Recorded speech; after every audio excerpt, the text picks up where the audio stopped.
Good morning. I hope you're all doing good today.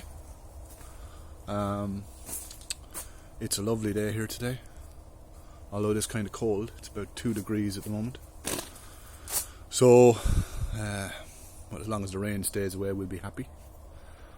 I've been asked to talk about the tunnel. Kind of how I made it, why I did it the way I did it, maybe how much it cost, that kind of thing. So I thought I'll do that. I've had it for 2 years now, and it's a fantastic thing to have. It really is. During the summer, it's beautiful. You know, I have usually 4 or 5 different kinds of tomatoes, cucumber, peppers, chilies, lots of lovely stuff. During the winter, the last 2 years, I haven't done much with it really. This year, I have actually sowed some garlic and some onions, just as a little bit of a experiment to see what would they do. But maybe more about that some other time. But let's talk about the tunnel. So I'll show you.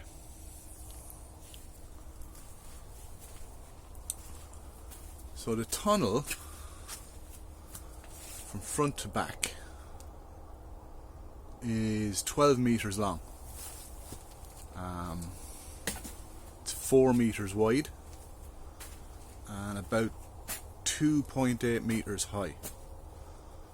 So when you convert that from Roman Catholic to Church of England, that's about 40 foot by 12 foot by 8'6", thereabouts. And I built it this size because this is the amount of space I had. I wasn't short of space as such, so I could afford to do it this kind of size. However, a commercially supplied greenhouse or tunnel of this size would have cost me at the time about somewhere between 14 and 1500 euros, and I hadn't got that kind of money. So I did a little bit of research online, on YouTube mostly, and there are lots and lots of different ways of building a tunnel. So this is how I did it. Not saying that's the way you should do it, you know, but it worked for me. So I spent about 2 months gathering bits and pieces that I knew I'd need. I knew I was going to have to buy the plastic, but that was okay. I allowed for that. So what I did was, the hoops themselves are 53mm HDPE, which I think is high density polyurethane, polyethylene water pipe. So it's got quite a thick wall, takes high pressure, and each of those hoops was spaced at 1.2 meters, and there's 10 of them in total. They're fixed into the ground with a 1.3 meter length of scaffold pole. So the scaffold pole goes into the ground about 900 centimeters, and approximately 300 centimeters sticks up over the ground, and the pipe fits down over that very, very snugly. So when I had that done, you end up with a hoop, like so. So I've got 10 of those hoops.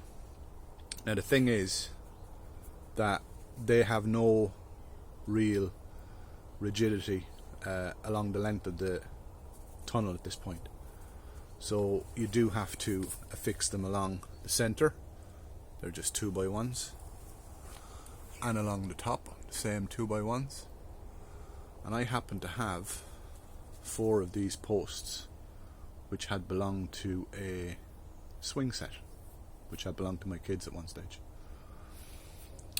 Now, even having put those timbers in, the tunnel would still move along its longitudinal axis. So, but when you put in the ends, which make up the doors, it starts to strengthen up. And these four, if you can just see them there in the corner, those angle pieces, they're just 2x1, and they actually are what give the tunnel most of its rigidity. And it's quite impressive actually, once those 4 pieces of timber go in. There's another one over there in that corner. How strong the whole structure becomes. Now it will still flex from left to right, much more so than a steel structure. Now, downside of that is that because it flexes so much, you can't pull the plastic as tight as you could on a steel tunnel. That in itself is not such a big issue. What I've found over time is that actually perhaps makes the tunnel a little bit more flexible when it comes to high winds. So it's been here 2 winters, we've had some fairly big storms, and it's still here. There's some of the onions, by the way,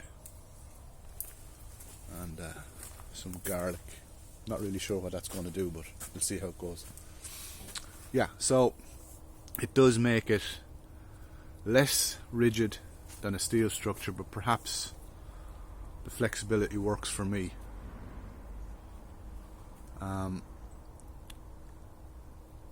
I spent most of my time actually measuring it out and making sure that it was going to fit and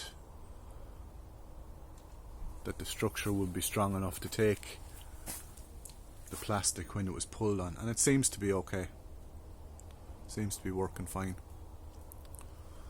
That's kind of what I did. As I say, it's not a how-to, it's more a how I did. But there are absolutely loads of videos on YouTube, different ways to do this.